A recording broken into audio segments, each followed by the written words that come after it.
Amém? Vamos seguir um pouquinho agora a nossa página 42. Página 42 tem um outro texto que eu já vi dar nó na cabeça de muita gente. E o que acontece?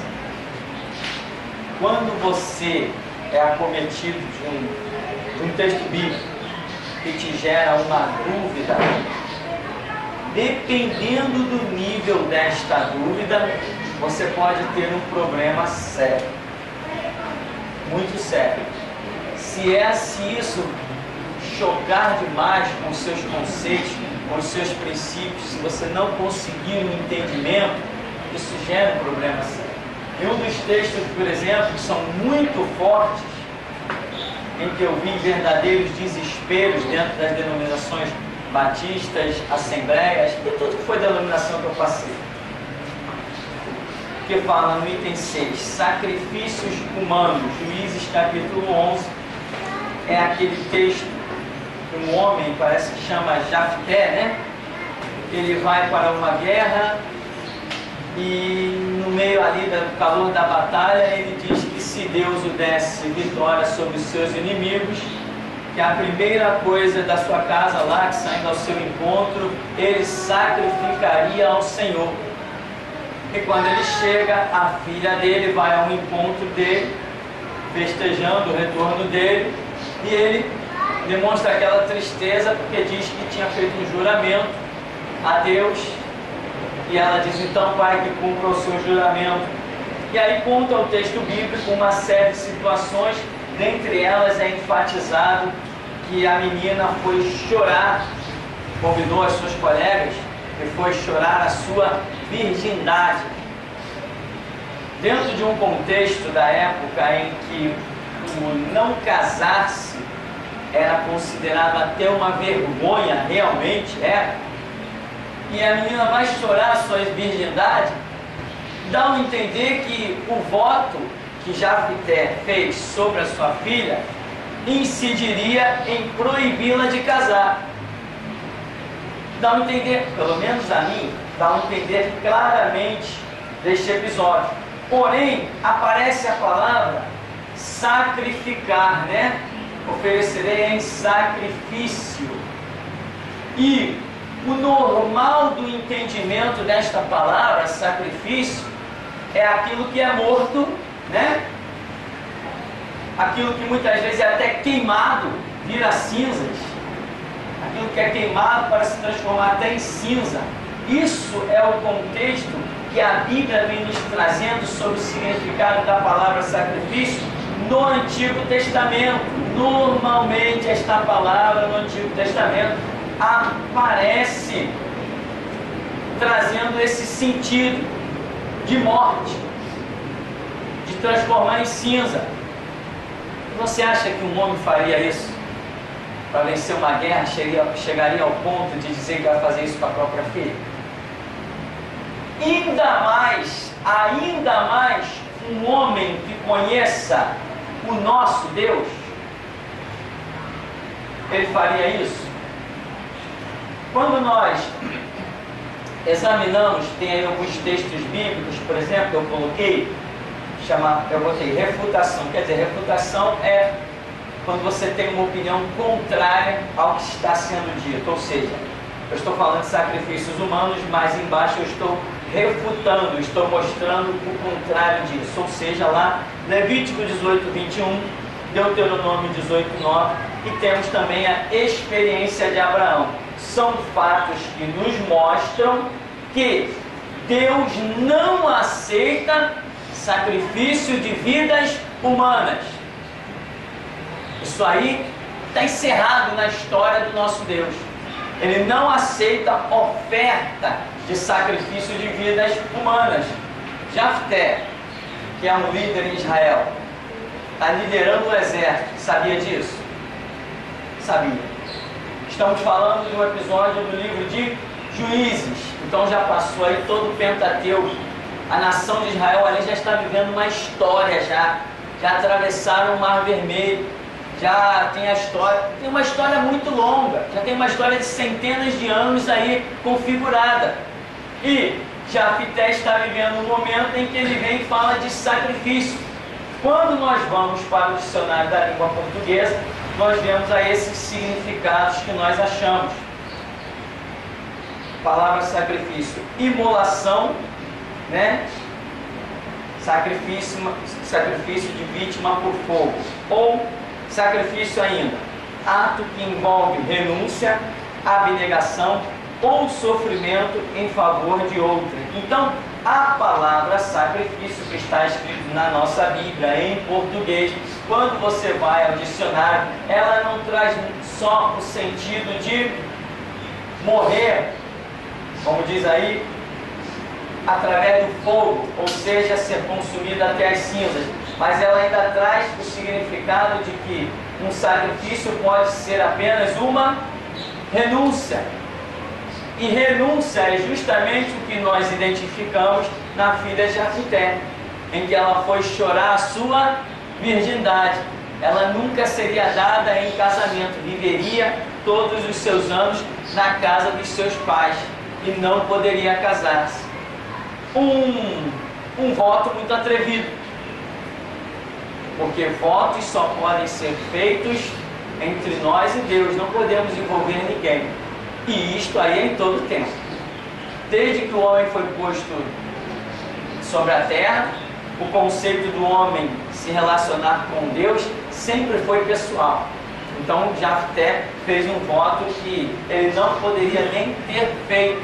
E outra coisa, em que momento do voto de Jafté Deus se manifestou? Em absolutamente nenhum. Ao contrário de outros votos, em que nós vemos quando Deus aprova, há um sinal, há uma manifestação. Davi fez vários votos, e profetas mencionaram esses votos, e um anjo apareceu, Davi teve visão, e fogo caiu do céu. Sempre quando havia uma aprovação de Deus para com determinados votos, havia um sinal divino. Mas no voto de Jafté, o que aconteceu? Passou um anjo em algum lugar? Uma estrela cadente? Teve redemoinho? Não houve nada. Ou seja, ele votou, venceu a guerra e acreditou que tinha vencido a guerra por causa do seu voto.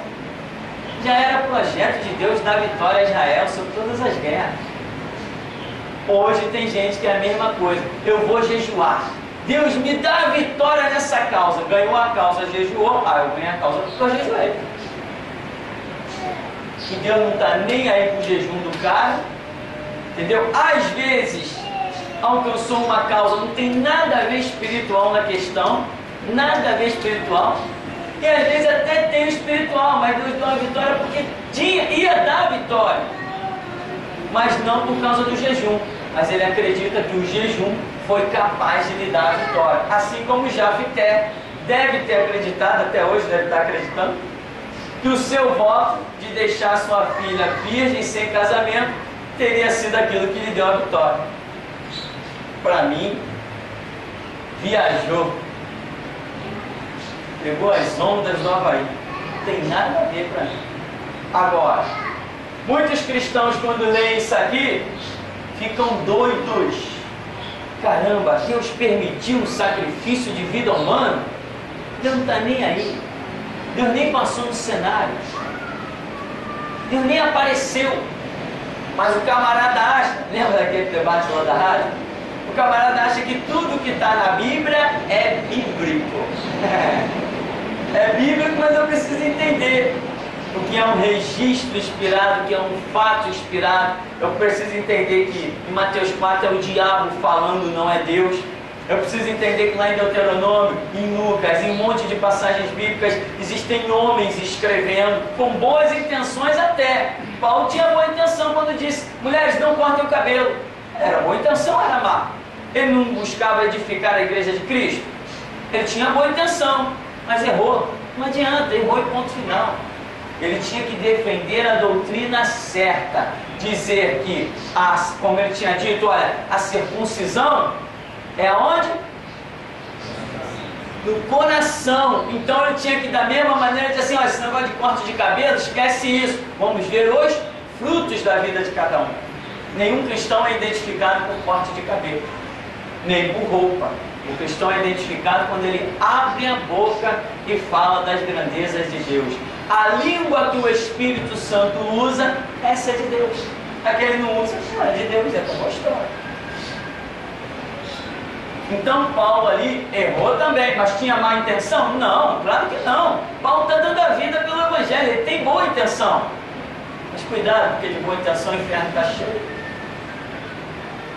Então não é boa intenção, eu tenho que seguir regras. Eu nasci, eu fui criado para seguir regras. Eu sou livre para seguir regras. Sabia disso? Eu sou livre. Não, eu sou livre para seguir regras. Foi para isso que Deus me libertou, para poder seguir regras. Regras dele. Não é regra feita em Congresso Nacional, não. Regra dele, feita na Bíblia. Então, Jafté, este homem brilhante, dando a vida numa guerra pelo povo de Israel, fez um voto que Deus... Como é que é? Não entendi, repete. Não entendeu. Deus não estava nem aí com o voto dele. Mas que Deus estava aí para a boa intenção dele? Sim. Em nenhum momento a Bíblia vai mostrar aprovação. Você vê que algumas coisas na Bíblia são interessantes e Jesus Cristo parece que para demonstrar que aquilo foi uma realidade, ele faz menção. Existem livros do Antigo Testamento em que Jesus faz menção deles, das coisas mais mirabolantes. Por exemplo, vossos pais comeram maná no deserto. Comeram e morreram. Então, se Jesus está confirmando que os pais comeram maná no deserto, então o maná foi uma verdade. Jesus falou assim, essa geração adúltera, má, pervertida, que é um sinal? Não, nenhum sinal será dado senão do profeta Jonas. Então realmente Jonas foi engolido por um grande peixe.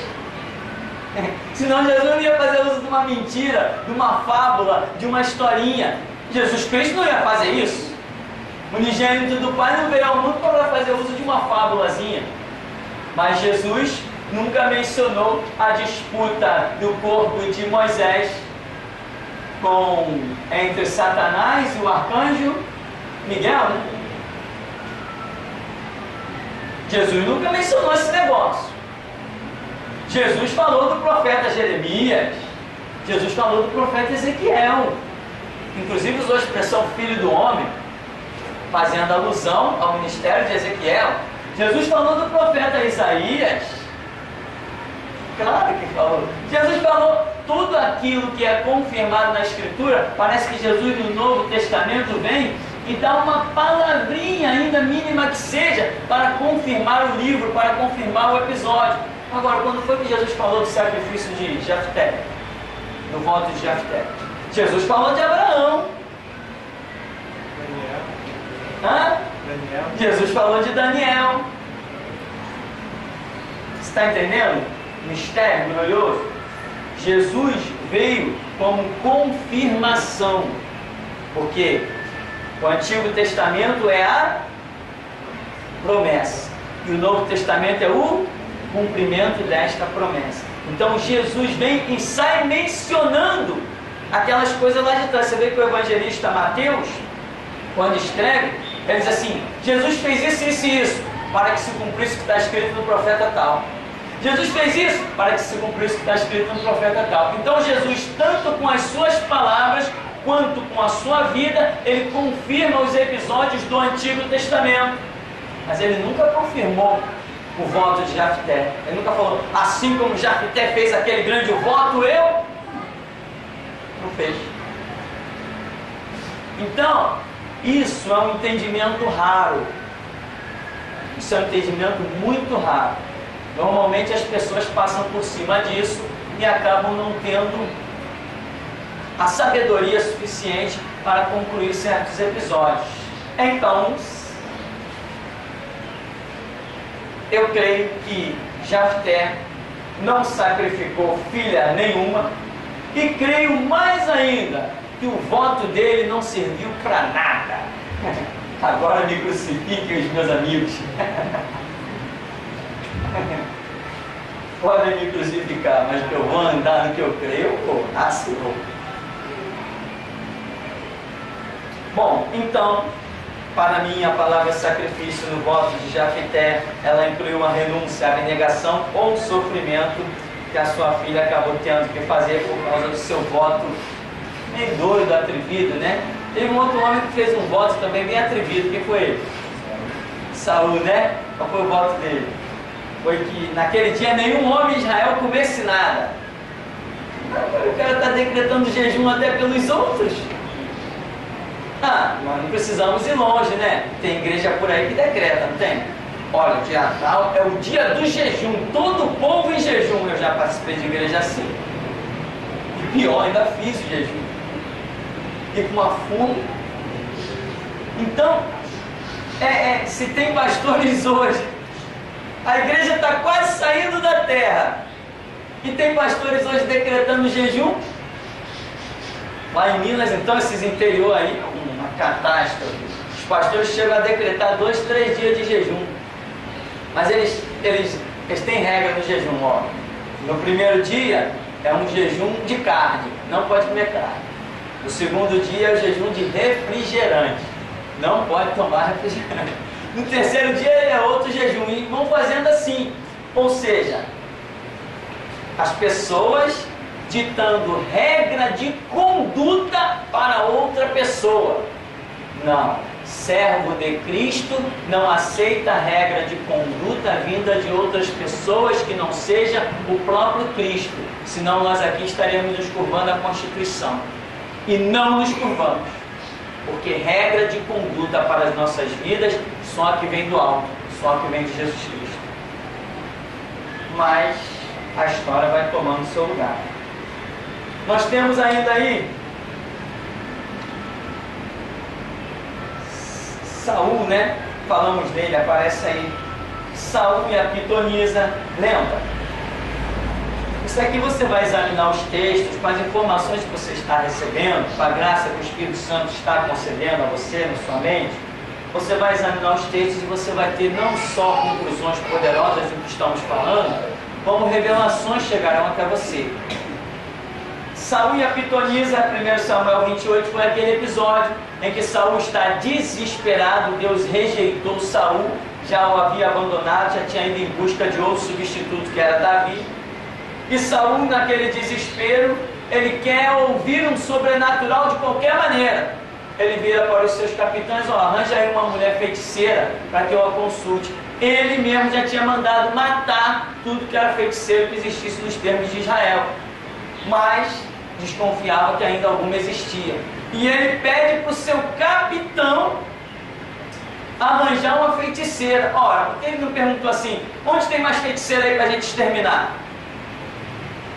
Mas agora no desespero, onde tem feiticeira para a gente consultar? E o capitão sabia, né? Ou seja, não cumpriu todas as ordens dele. Então aqui ele vai, consulta, e tem aquela situação toda em que, examinando o texto, você vai ver algumas coisas que logicamente revelam que não tem nada a ver de divindade naquilo ali. Saul é enganado por uma manifestação, por uma possessão demoníaca que acontece na vida de uma mulher. O demônio diz para ele: tu mesmo és Saul, tal. Aquela briga, aparece uma hora que é o demônio falando, outra hora é a mulher falando. Mas Saul consulta ali aquela feiticeira. E dizem alguns cegos, inclusive a Bíblia de comentário de Thompson, um grande renome aí no meio evangélico, um doutor em divindade, cara bom mesmo. Esse camarada do Thompson, ele não somente diz que Deus abriu uma exceção. É assim que escreve exceção? Eu acho que deve ser não. Eita palavrinha danada, exceção. Deus abriu uma exceção, se não foi essa aqui, foi a outra. Deus abriu uma exceção e permitiu que Samuel fosse invocado dentre os mortos para falar pela boca daquela feiticeira. Irmão, sinceramente, sei como um teólogo, alguém que se diz estudar a Bíblia, pode produzir uma asneira dessa tão grande. Primeiro, no beabá, no simples beabá, nós já vemos que o que se manifesta nas pessoas, nos terreiros de macumba, umbanda, quimbanda, magia negra, etc, etc, não são nem espíritos de seres humanos, são os espíritos dos anjos caídos na rebelião de Lúcifer. Eles que dominam pessoas. O espírito humano não tem condição de habitar outro corpo humano, essa possessão. Não existe nem isso. E Thompson diz que Deus abriu uma exceção e permitiu que Samuel fosse invocado dos mortos para falar com Saul. É colocar inveja nos cenários de Hollywood. Tem que ser muito bom para a mente viajar dessa maneira. Mas, provavelmente, como isso está no rodapé de algumas Bíblias, deve ter muito mais gente crendo assim. Esse mesmo Thompson diz que, lá em Gênesis, quando viram os filhos de Deus, que as filhas dos homens eram formosas e tomaram para si todas quantas quiseram e coabitaram com elas. Diz esse Thompson que os filhos de Deus eram os anjos e as filhas dos homens eram seres humanos, ou seja, relacionou-se seres humanos com anjos e nasceram gigantes. Gigante mesmo é a mente desse cidadão. Isso que é uma mente gigante. Ô raça, vai ser burro assim, não sei aonde. Aí vem Jesus em Mateus, perguntam para Jesus no capítulo, parece 22, né? Perguntam para Jesus: Senhor, uma mulher teve 7 maridos, os 7 morreu. Na ressurreição dos mortos, de quem ela vai ser esposa? Eles falam que o negócio de vocês é casamento, né? Vocês estão preocupados com isso. Aí Jesus falou assim: errais por não conhecer as Escrituras e nem o poder de Deus. Porque na ressurreição não se casam, nem se dão em casamento, serão semelhantes aos. Na ressurreição não existe sexo, não existe sentimento amoroso. Na ressurreição não existe reprodução. Serão semelhantes aos anjos. O que Jesus está dizendo? Os anjos não produzem, não fazem sexo. Mas Thompson discorda. Thompson, teólogo, doutor em divindade, cara é bom. Ele discorda, ele diz que não, que lá em Gênesis se relacionaram as filhas, os anjos com mulheres e nasceram gigantes. O que é que falta? Leitura bíblica, conhecimento da Escritura. As pessoas têm mais pressa de falar do que de estudar. Você tem que estudar, meu irmão. Estudar muito. Estudar muito. Às vezes, você sabe que para mim, seminário não forma para pastor, mas às vezes algumas pessoas vêm dizer assim para mim: o que é preciso para ser um pastor? Ímpio, né? Ímpio pergunta isso. Por inveja do ministério, por bronca, por raiva. Aí eles acham que vão me ofender. Eles não sabem o baú de surpresa que eu carrego nas minhas costas. Se eles soubessem, eles nunca tentariam nada contra mim. Mas, o que é necessário para ser um pastor? Eu falo assim: bom, no meu caso foi necessário só 13 anos de estudo. Uma vez chegou perto de mim e falou assim: quando eu fundei a igreja aqui, o cidadão ficou com tanta inveja, tanta mágoa, tanta raiva, que ele falou assim: não, eu tenho condições de ser um pastor. Eu falei: claro que tem. Não, eu tenho. Eu falei: tem sim. O que é preciso? Eu falei: nada. Não é nada. Você está dizendo que já tem condição, quer saber o que é preciso? Se tem condição, porque já sabe o que é preciso. Vai em frente, funda uma igreja. Boa boiagem. As trevas o aguardam. Então, irmão, outra coisa, esse negócio de rodapé de Bíblia, cuidado, tá, irmão? Bíblia é uma coisa, rodapé de Bíblia é outra. Tem muita gente que seguia por esses rodapézinhos escritos lá, aquelas margens, númerozinho pra cá. Aquilo é bom quando tá certo. Quando tá errado, porque eu já vi gente pregando por causa de rodapé. Falei: peraí, o que esse cara está falando? Olhei assim, Bíblia de Genebra. Eu falei, já sei o que ele está falando. Está lendo o rodapé. Está pensando que é o mais sábio. Mal sabe ele que o que está no rodapé é tudo antibíblico. Daquele caso que ele estava mencionando, a teologia que ele estava falando, lendo o rodapé, era totalmente infundada. E o camarada está ali de Bíblia na mão, lê o texto e está ele mandando ver no rodapé da Bíblia. A Bíblia de Genebra, com alguns comentários. Tem a Bíblia Plenitude também.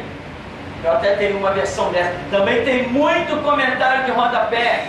Aquilo ali é comentário de homens. Pode estar certo, como pode estar errado. Então, Jesus falou, examinai o rodapé. Examinai a Escritura. Num tempo que não tinha nem margem, nem rodapé. Então, meu irmão, tem que tomar cuidado com isso. Então Saul invocou uma feiticeira e foi enganado por um demônio. Provavelmente se manifestou naquela feiticeira um tranca-rua, um sete capa, uma estrucaveira, um preto velho, uma maria mulã, uma pombagira. Alguma coisa desse lixo aí se manifestou ali naquela mulher e enganou Saul. Enganou a tal ponto que ele vai para a guerra. Ao invés de fugir, entender que ele ia cair a espada, ele está com a mente tão tortuosa que o demônio até disse assim para ele, olha, tu e teus filhos vão estar comigo, se disfarçando de Samuel. E ele vai para a guerra e se suicida, né? Para falar em suicídio, o próximo ponto aí diz, Saul, morte ou suicídio. 1 Samuel 31, 2 Samuel 1-10. São duas passagens bíblicas, uma no final do 1 Samuel, a outra no começo de 2 Samuel, em que uma vai falar de um amalequita. Isso aqui é muito importante. Esse amalequita que diz que matou Saul. E a outra passagem vai falar que Saul suicidou-se.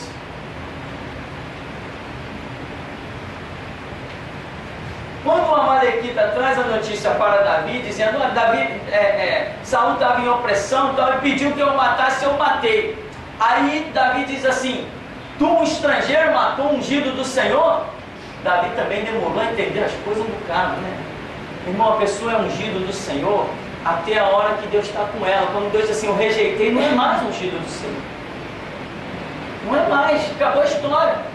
Mas Davi sustentou até o último minuto da vida de Saul. Davi sustentou que Saul era ungido do Senhor, quando na verdade Deus já tinha, através do profeta Samuel, demonstrado a rejeição. Então o amalequita dá aquela notícia, Davi diz assim, você é um estrangeiro, matou o ungido do Senhor, chamou um soldado, mata ele. O que nós precisamos entender são as declarações bíblicas, separá-las direitinho para poder examinar de acordo. No primeiro texto, a Bíblia diz que um amalequita aparece diante de Davi, e esse amalequita fala um monte de coisas para Davi. A Bíblia não se preocupa em dizer se os fatos trazidos por este amalequita é verdade ou é mentira. A Bíblia não está dizendo se o que este homem está falando é verdade ou é mentira. A Bíblia apenas está dizendo que ele está falando. Conta um episódio de alguém que apareceu diante de Davi e disse tais coisas. No segundo episódio, a Bíblia afirma, a declaração é de afirmação de que de que Saul realmente se suicidou. E também 1 Crônicas capítulo 10 vai também confirmar a declaração de que Saul teria se suicidado. Então é necessário nós entendermos quando uma narrativa ela está trazendo uma afirmativa ou quando ela apenas está narrando um fato. Então aqui não existe nenhum confronto. como muitos loucos dizem por aí. Não, aqui está dizendo que mataram Saul, aqui está dizendo que ele se suicidou. Então há contradição na Bíblia. Não há contradição nenhuma, há contradição na cabeça dos loucos que querem achar contradição. Porque aqui a Bíblia está narrando o que o homem disse. É problema dele. A Bíblia está dizendo, fulano chegou e falou isso, isso, aquilo, outro. Tá bom, falou. Foi verdade ou mentira? Não sei, ele falou. Ali é diferente. Nesses dois textos, a Bíblia está mostrando uma história muito mais encorpada e dizendo, Saul suicidou-se. Então nós chegamos à conclusão que Saul suicidou-se e não que um amalequita o tenha matado. Mas isso aqui não é fácil de entender, não. Isso é o tipo da coisa que até eu só vi ser entendido daqui dentro. Em nenhum lugar mais. Sim, inclusive isso aqui tem essas igrejas aí que fazem arguição quando alguém faz seminário para virar pastor. Quando eles vão consagrar a pessoa, antes de consagrar, chamam uma equipe de teólogos. Esses caras são bons demais, eu já vi um bocado deles, é um horror. Aí chama para examinar o novo candidato. Um dos textos usados, uma vez, num exame, foi esse. O teólogo lá, representante da junta das missões batistas, perguntou ao candidato a pastor. Aqui nós temos dois textos. Qual é a verdade? Davi, o amalequita matou Saul ou Saul se suicidou? Mas o camarada está fazendo uma pergunta que ele mesmo não tem a resposta. Ele apenas está usando um texto contraditório para jogar uma pergunta para cima do candidato. Ele mesmo não sabia a resposta, mas jogou aquela bomba para cima do candidato para se engrandecer. E o candidato também, ceguinho, disse assim, não, aí tem dois textos, a Bíblia está afirmando duas coisas diferentes, então o senhor pode pegar a resposta que o senhor quiser. Deu uma resposta mal criada nesses termos, né? Quer dizer, cada um melhor que o outro, né? Não, ele errou. A Bíblia está afirmando as duas coisas. Não, aqui a Bíblia está narrando uma situação. Aqui ela está afirmando. A Bíblia está trazendo uma afirmativa só. A outra é apenas uma narrativa. Tipo assim, eu vou andando ali na rua e digo assim, puxa, eu ia descendo a ladeira, um rapaz veio ao meu encontro e disse que a meteorologia falou que amanhã vai chover. Tá, eu estou dizendo que alguém me disse que a meteorologia disse que vai chover. Esse alguém que me deu essa informação é verdade ou mentira? Estou só dizendo que ele disse. Eu não estou dizendo que é verdade, nem estou dizendo que é mentira. Agora, se eu ligar para o serviço de meteorologia, alô, é daí que veio os raios? É daqui mesmo. Vai chover amanhã? Aí eu posso dizer, não, a meteorologia afirmou que amanhã vai chover. Agora, eu estou afirmando que o cara disse, mas não sei se ele ligou, não sei se ele se informou, eu não sei de nada. Então existem esses detalhes na Escritura abundantemente. Por exemplo, Deuteronômio. Escreve lá no final, Deuteronômio, dizendo, Deus sepultou Moisés. Tá, o camarada está dizendo que Deus sepultou Moisés. Ele viu? Sepultou onde? Ele viu Deus? Ele viu Moisés morto? Ele viu o corpo? O sistema jurídico diz que se não há corpo não é crime. Por isso que muitas pessoas tentam o quê? Ocultar cadáver, né? E ocultar cadáver é crime. Porque se não há cadáver não é crime. Muita gente tenta o quê? Joga o corpo no mar, enterra. Porque se não tem um corpo morto, não tem prova de que houve um crime. Pode provar de todos os caminhos. Se não tiver a vítima lá, meu amigo, não tem jeito. Então, afirmar, a Bíblia afirmar, quando ela traz um campo envolvendo uma afirmativa, é uma coisa. Quando ela apenas diz que alguém disse alguma coisa, é bem diferente.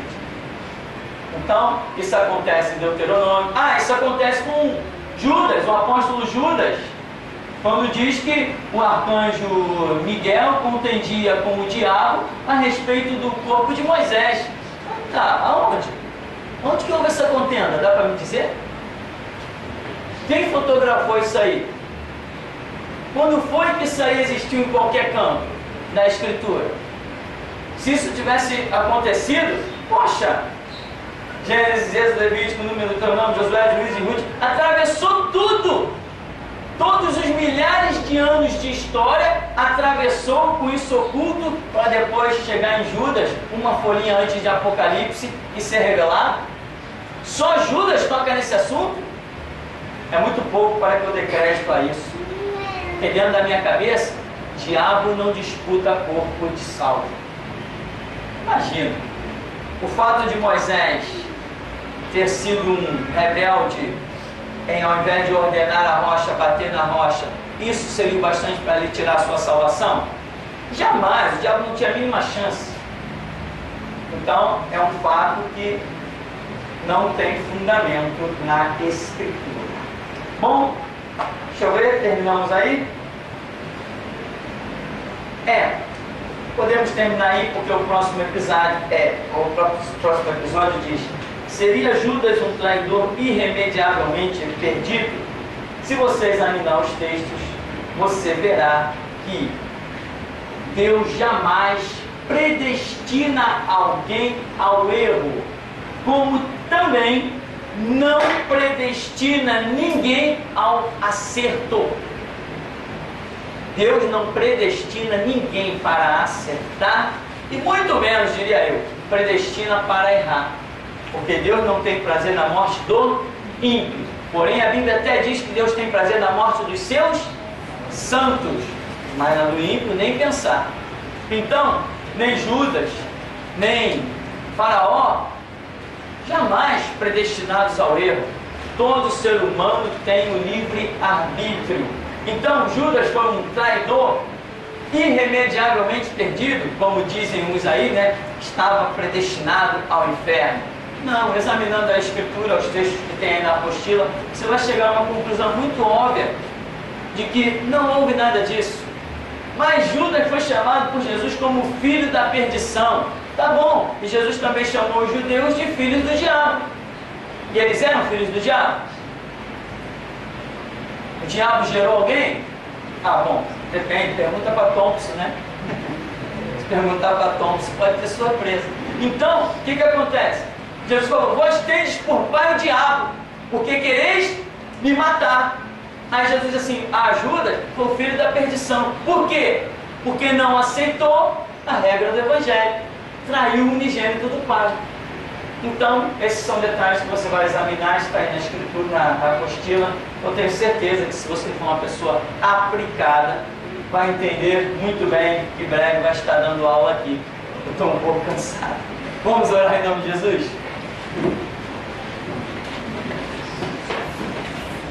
Vamos agradecer então. Deus vivo e todo-poderoso, Deus que nos dá graça, unção, autoridade e poder sobre as obras do diabo. Nós te cultuamos, te bendizemos, te engrandecemos, porque não há Deus além de ti, nenhuma rocha semelhante ao Senhor nosso Deus. Por isso, Pai querido, nós te pedimos unção, graça, autoridade e poder para continuar destronando principados, potestades e ideologias humanas e satânicas, conceitos humanos e satânicos que estão aí. Nos dá poder, Senhor, porque nós vamos até o fim, retrocedendo nunca e rendendo-se jamais, para que o teu nome santo seja glorificado. Dá-nos graça, impulsiona-nos, ajuda-nos para sermos obreiros aprovados, que não tem do que se envergonhar e maneja bem a tua palavra, que é a única verdade, para a honra e glória do teu santo nome, em nome de Jesus. Amém. Amém. Vamos em paz em nome de Jesus.